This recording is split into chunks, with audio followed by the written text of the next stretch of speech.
ओ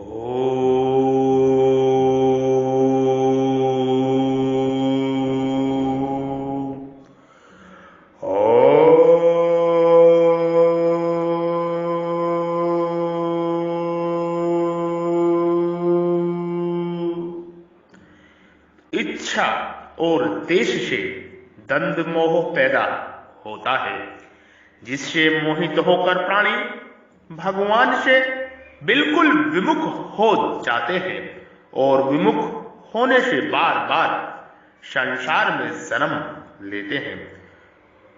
मनुष्य को संसार से विमुख होकर केवल भगवान में लगने की आवश्यकता है। भगवान में ना लगने में बड़ी बाधा क्या है? यह मनुष्य शरीर विवेक प्रधान है, अतः मनुष्य की प्रवृत्ति और निवृत्ति पशु पक्षियों की तरह ना होकर अपने विवेक के अनुसार होनी चाहिए। परंतु मनुष्य अपने विवेक को महत्व न देकर राग और द्वेष को लेकर ही प्रवृत्ति और निवृत्ति करता है, जिससे उसका पतन होता है। मनुष्य की दो मनोवृत्तियां हैं, एक तरफ लगना और एक तरफ से हटना। मनुष्य को परमात्मा में तो अपनी वृत्ति लगानी है और संसार से अपनी वृत्ति हटानी है, अर्थात परमात्मा से तो प्रेम करना है और संसार से वैराग करना है। परंतु इन दोनों वृत्तियों को जब मनुष्य केवल संसार में ही लगा देता है, तब वही प्रेम और वैराग क्रमश राग और द्वेष का रूप धारण कर लेते हैं, जिससे मनुष्य संसार में उलझ जाता है और भगवान से सर्वथा विमुख हो जाता है। फिर भगवान की तरफ चलने का अवसर ही नहीं मिलता। कभी कभी वह सत्संग की बातें भी सुनता है, शास्त्र भी पढ़ता है, अच्छी बातों पर विचार भी करता है। मन में अच्छी बातें पैदा हो जाती हैं तो उनको ठीक भी समझता है। फिर भी उसके मन में राग के कारण यह बात गहरी बैठी रहती है कि मुझे तो सांसारिक अनुकूलता को प्राप्त करना है और प्रतिकूलता को हटाना है। यह मेरा खास कार्य है, काम है, क्योंकि इसके बिना मेरा जीवन निर्वाह नहीं होगा। इस प्रकार वह हृदय में दृढ़ता से राग देश को पकड़ रखता है, जिससे सुनने, पढ़ने और विचार करने पर भी उसकी वृत्ति राग देश रूप द्वंद्व को नहीं छोड़ती। इसी से वह परमात्मा की तरफ चल नहीं सकता। द्वंद्वों में भी अगर उसका राग मुख्य रूप से एक ही है, विषय में हो जाए तो भी ठीक है। जैसे भक्त विलव मंगल की वृत्ति चिंतामणि नामक वेश्या में लग गई तो उनकी वृत्ति संसार से तो हट गई। जब वेश्या ने यह ताड़ना की, ऐसे हाड़ मांस के शरीर में तू आकृष्ट हो गया। अगर भगवान में इतना आकृष्ट हो जाता तो तू निहाल हो जाता। तब उनकी वृत्ति वेश्या से हटकर भगवान में लग गई और उनका उद्धार हो गया। इसी तरह से गोपियों का भगवान में राग हो गया तो वह राग भी कल्याण करने वाला हो गया। शिशुपाल का भगवान के साथ वैर देश रहा तो वैर पूर्वक भगवान का चिंतन करने से भी उसका कल्याण हो गया। कंस को भगवान से भय हुआ तो भय वृत्ति के भगवान का चिंतन करने से उसका भी कल्याण हो गया। हाँ, यह बात जरूर है कि वैर और भय से भगवान का चिंतन करने से शिशुपाल और कंस भक्ति के आनंद का अनुभव नहीं ले सके, वो आनंद नहीं प्राप्त कर सके। तात्पर्य यह है कि किसी भी तरह से भगवान की तरफ आकर्षण हो जाए तो मनुष्य का उद्धार हो जाता है। परंतु संसार में राग, देश, काम, क्रोध, ठीक, बेठीक, अनुकूल, प्रतिकूल आदि द्वंद्व रहने से मूढ़ता दृढ़ होती है और मनुष्य का पतन हो जाता है, मनुष्य का नाश हो जाता है।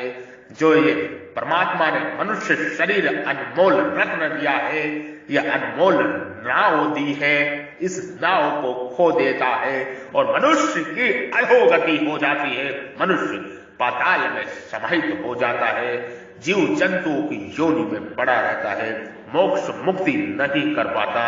दूसरी रीति से यो समझे कि संसार का संबंध दृढ़ता से, द्वंद्वों से दृढ़ होता है जब कामना को लेकर मनोवृत्ति का प्रवाह संसार की तरफ हो जाता है, तब संसार की अनुकूलता और प्रतिकूलता को लेकर राग द्वेष हो जाते हैं। अर्थात एक ही पदार्थ कभी ठीक लगता है, कभी बेठीक लगता है, कभी उसमें राग होता है, कभी द्वेष होता है, जिससे संसार का संबंध दृढ़ हो जाता है।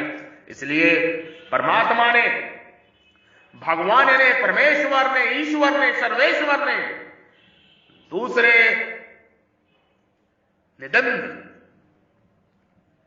निर्द्वंद द्वंद्व रहित होने की आज्ञा दी है। निर्द्वंद पुरुष सुखपूर्वक मुक्त होता है, सुख दुख आदि द्वंद्वों से रहित होकर भक्तजन अविनाशी पद को प्राप्त होता है। भगवान ने द्वंद्व को मनुष्य का खास शत्रु बताया है। जो द्वंद्व मोह से रहित होते हैं वे दृढ़वर्ती होकर भगवान का भजन करते हैं। जो द्वंद्व रहित होते हैं वो दृढ़ होकर भगवान का भजन करते हैं। जन्म मरण में जाने का कारण क्या है? शास्त्रों के दृष्टि से तो जन्म मरण का कारण अज्ञान है, परंतु संत वाणी को देखा जाए तो जन्म मरण का खास कारण राग के कारण प्राप्त परिस्थितियों का दुरुपयोग है। फलेच्छा पूर्वक शास्त्र विहित कर्म करने से और प्राप्त परिस्थिति का दुरुपयोग करने से, अर्थात भागवत आज्ञा विरुद्ध कर्म करने से सत असत योनियों की प्राप्ति होती है। अर्थात देवताओं की योनि 84 लाख योनि और नरक प्राप्त होते हैं। सत असत योनियों की प्राप्ति होती, अर्थात देवताओं की योनि 84 लाख योनि और नरक प्राप्त होता है। मनुष्य इसी में चक्र में घूमता रहता है, मोक्ष मुक्ति नहीं प्राप्त कर पाता। प्राप्त परिस्थितियों का सदुपयोग करने से सम्मोह अर्थात जन्म मरण मिट जाता है। उसका सदुपयोग कैसे करें? हमारे को जो अवस्था परिस्थिति मिली है उसका दुरुपयोग न करने का निर्णय लिया जाए कि हम दुरुपयोग नहीं करेंगे, अर्थात शास्त्र और लोक मर्यादा के विरुद्ध काम नहीं करेंगे। इस प्रकार राग रहित होकर दुरुपयोग न करने का निर्णय होने पर सदुपयोग अपने आप होने लगेगा, अर्थात शास्त्र और लोक मर्यादा के अनुकूल काम होने लगेगा। जब सदुपयोग होने लगेगा तो उसका हमें अभिमान नहीं होगा, कारण कि हमने तो दुरुपयोग ना करने का विचार किया है। सदुपयोग करने का विचार तो हमने किया नहीं है, फिर करने का अभिमान कैसे? इससे तो कर्तव्य अभिमान का त्याग हो जाएगा। जब हमने सदुपयोग किया ही नहीं तो उसका फल भी हम कैसे चाहेंगे? क्योंकि सदुपयोग तो हुआ है, किया नहीं, अंत इससे फलेच्छा का त्याग हो जाएगा। कर्तव्य अभिमान और फलेच्छा का त्याग अर्थात होने से, अर्थात बंधन का अभाव होने से मुक्ति स्वतः सिद्ध है, स्वतः सिद्ध है, स्वतः सिद्ध है। पर्याय साधकों में यह बात, शिष्यों में यह बात गहराई से बैठी हुई है कि साधन भजन जप ध्यान आदि करने का विभाग अलग अलग और सांसारिक काम धंधा करने का विभाग अलग अलग है। इन दो विभागों के कारण साधक भजन ध्यान आदि को तो बढ़ावा देते हैं, पर सांसारिक काम धंधा करते हुए राग देश काम क्रोध आदि का तरफ ध्यान नहीं देते। प्रत्युत ऐसी दृढ़ भावना बना लेते हैं कि काम धंधा करते हुए तो राग देश होते ही हैं, ये मिटने वाले थोड़े ही हैं। इस भावना से बड़ा भारी अनर्थ यह होता है कि साधक के राग देश बने रहते हैं, जिससे उसके साधना में जल्दी उन्नति नहीं होती।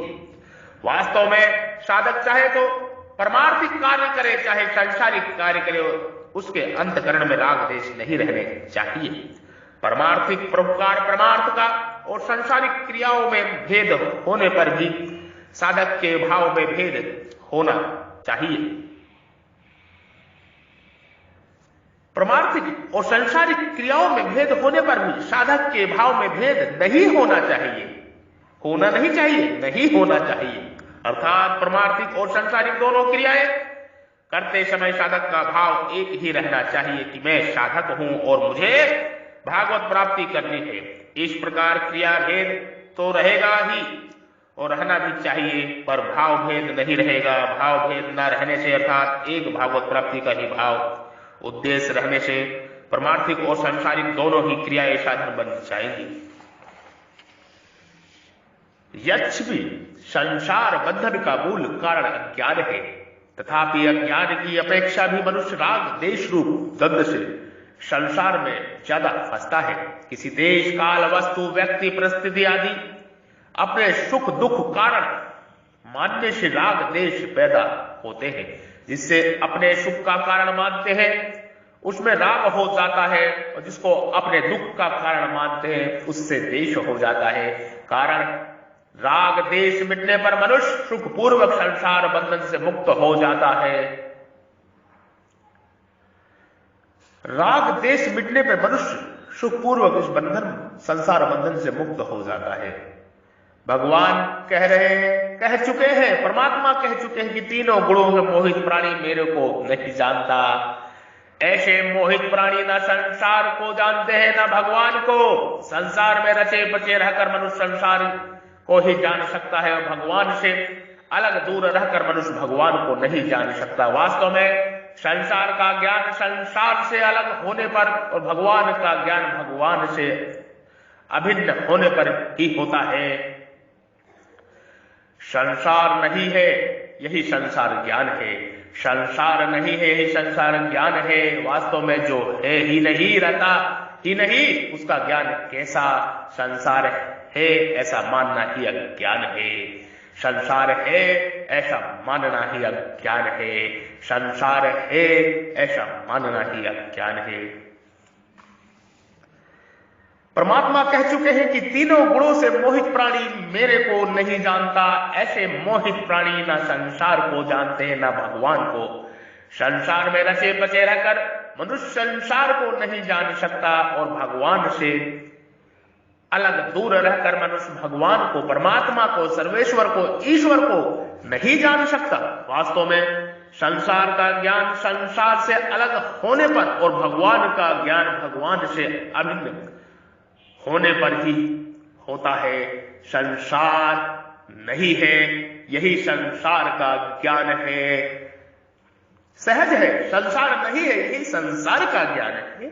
इतनी सी बात समझने में क्या बुराई है? वास्तव में जो है ही नहीं, रहता ही नहीं, उसका ज्ञान कैसा? संसार है ऐसा मानना ही अज्ञान है, मूढ़ता है। ऐसा मानना ही अज्ञान है, मूढ़ता है। वासुदेव सर्वम, वासुदेव सर्वम, वासुदेव सर्वम, वासुदेव सर्वम। श्री कृष्ण राधा, श्री कृष्ण राधा, श्री कृष्ण राधा, श्री कृष्ण राधा, श्री कृष्ण राधा, श्री कृष्ण राधा। ओम नमो नारायणाय, ओम नमो नारायणाय, ओम नमो नारायणाय, ओम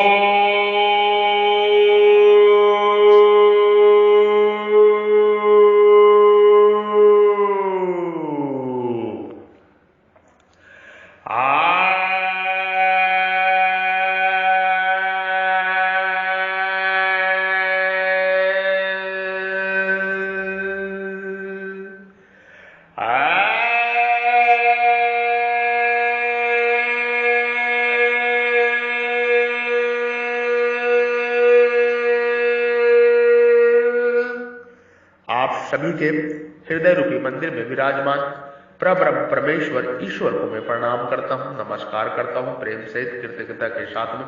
कृपया मेरा प्रणाम नमस्कार स्वीकार करें। जो परम पिता परमेश्वर ईश्वर सर्वेश्वर आपके हृदय रूपी मंदिर में, हृदय रूपी गुफा में विराजमान है, उस ब्रह्म को मैं प्रणाम करता हूँ। कृपया मेरा प्रणाम नमस्कार स्वीकार करें प्रेम सहित कृतज्ञता के साथ में।